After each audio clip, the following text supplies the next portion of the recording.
Section 9.2 is about graphing quadratic functions in standard form. The standard form is ax squared plus bx plus c, and the vertex can be found by negative b over 2a, and then what you get when you plug negative b over 2a into the equation, f of negative b over 2a. Note that if a is greater than 0, the parabola opens up, and the vertex, since if the parabola opens up, the vertex is going to be the lowest point, so it's the minimum. And if a is less than 0, the parabola opens down. If the parabola opens down, you're going to have a vertex that is a maximum point. In example 1, we want to find the vertex. So the value of a, coefficient of x squared, is -1. The value of b, coefficient of x, is -6. And the value of c is -4. Find the vertex. So the x-coordinate of the vertex is going to be negative b, so -6, over 2 times a, which is -1. So it'll be 6 divided by -3, or -2. To find the y-coordinate of the vertex, I'm going to take -2 and plug it into the function. So I've got -2 squared minus 6 times -2 minus 4. -2 squared is 4. Here's its negative, so we're going to have -4.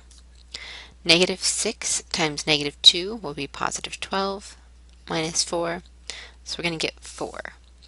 So this vertex is -2, 4. Is the vertex a maximum or a minimum point? Well, I know that this vertex is, since I have a negative a value and I'm opening down, so this has to be a maximum point. It's a maximum since a is less than 0. In example 2, I want to find the vertex again by hand. So the x-coordinate is negative b, so negative times 4, divided by 2 times a, -1/2. So I've got -4 divided by -1, or positive 4. Now to find the y-coordinate, I want to plug that in to the function. So I want to find f of 4. So we've got -1/2 times 4 squared plus 4 times 4 minus 10. 4 squared is 16, half of 16 is 8, so that's -8, plus 16 minus 10 is, let's see, -8 plus 16 is 8, minus 10 is -2.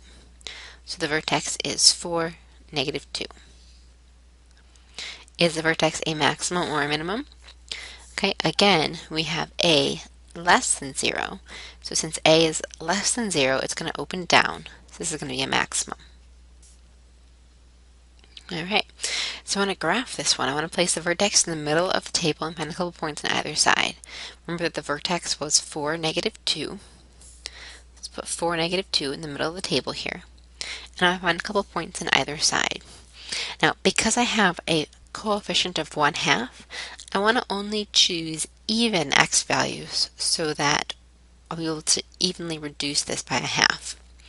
So I want a couple of values smaller and a couple of values larger. So we're going to go even. We're going to go 4, 2, 0, and -2 for smaller values, and 6, 8, 10 for the larger values. Okay, let's plug some of them in. Let's plug 2 into the equation. So I've got -1/2 times 2 squared. 2 squared is 4. Half of 4 is 2, so that's -2. Plus 4 times 2 is 8. So that's 6. Minus 10 is -4. Let's plug 0 in. That's 0, 0, minus 10. That's -10. Let's plug -2 in. -2 squared is 4. -1/2 times 4 is -2. So I've got -2 plus 4 times -2 is -8. So -2 plus -8 is -10. Minus 10 is -20. Let's plug in 6. 6 squared is 36. Half of 36 is 18. So I've got -18. Plus 6 times 4 is 24. Minus 10. So it gives me -4. Now notice that we have symmetry here. So we're going to fill in the other two with -10 and -20. Let's graph these.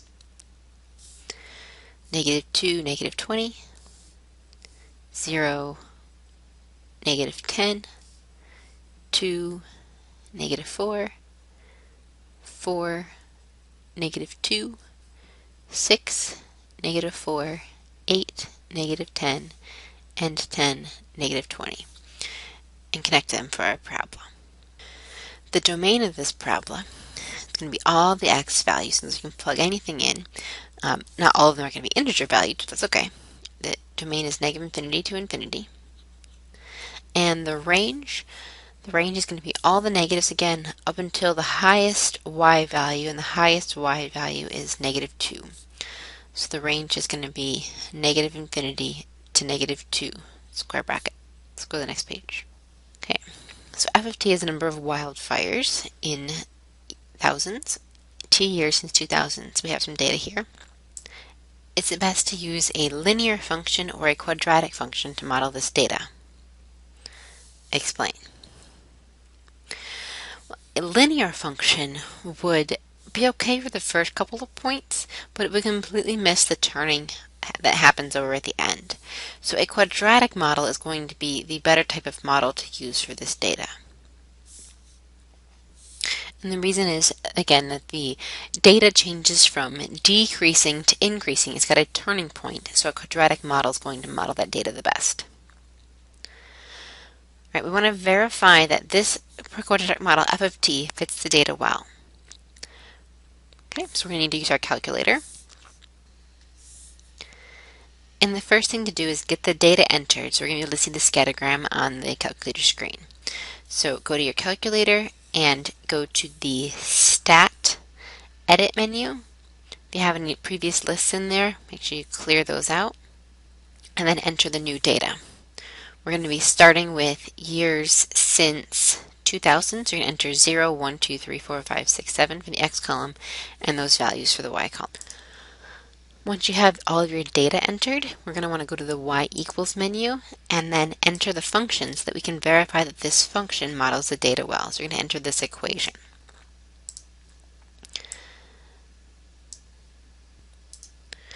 Once you have your equation typed in, go up and hit plot 1, turn that on. So you have plot 1 solid, you have your equation entered. And before you hit graph, hit zoom and option 9 for zoom stat. So it's going to zoom in on the data. Okay, so there's your data and the model is graphing right through it. Okay, the next question asks, verify that the model fits the data well, include a sketch, and then does the calculator graph appear like the Excel one above? Explain. The graph looked different, but the main reason for that is that this is a very slow scale right here. This is a very wide scaling versus a very narrow scaling here. So there's a different scaling, which makes the graphs look different. It is the same data. If I were to, instead of using zoom stat to enter these values for my x min and x maximum, I can make them look a little bit more similar. So the x minimum 0, x maximum 8, y minimum 0, y maximum 120. So go to your window, and we'll go from 0 to 8, a scale of 1, and from 0 to 120. Let's graph. And the graph now is going to be looking quite a bit more like the one that we had seen before. Okay, it's just I had a different window to begin with. Does it fit the data well? Yes, it does fit the data quite well. It's in the center of all the data. The first several data points are quite close to the line, and it goes right in between these two, so it does fit the data quite well. Alright, so we verified that it fits the data, include our sketch right here, and the answer to the question was, does it look like the Excel graph? It does if you use the same window. Let's go to the next page. Find the vertex of the model by hand. So I'm going to use x equals -b over 2a. Then the b value was -15.03 and the a value is 2.14. So we have 15.03 divided by 2 times 2.14 or 4.28. If you divide those two values, we're going to get about 3.51. Then we need to plug that into our function to get the y value. So I've got 2.54 plus, I've used the ANS second, then the negative key to bring up that previous line, so I'm going to type the whole value in. squared minus 15.03 times that same number plus the 93.58. So the y value is going to be about 67.189, so 67.2. So the vertex is about 3.51, comma 67.2. Now what does that mean? Let's go back and remember what our starting year was. Our starting year was 2000, so it's going to be about 3 years since 2003. The number of wildfires in thousands was 67.2.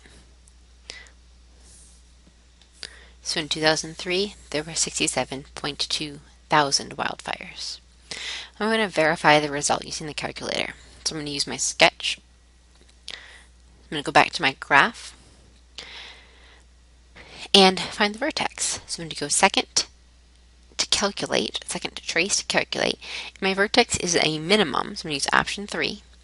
And we're going to need to move the cursor over to be on the left side of the vertex.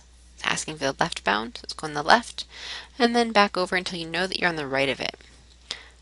So when it starts going back up, hit enter, and then for guess, just put it back somewhere in the middle, and it's going to calculate our vertex. So that should be exactly what we just got when we did it using the formula.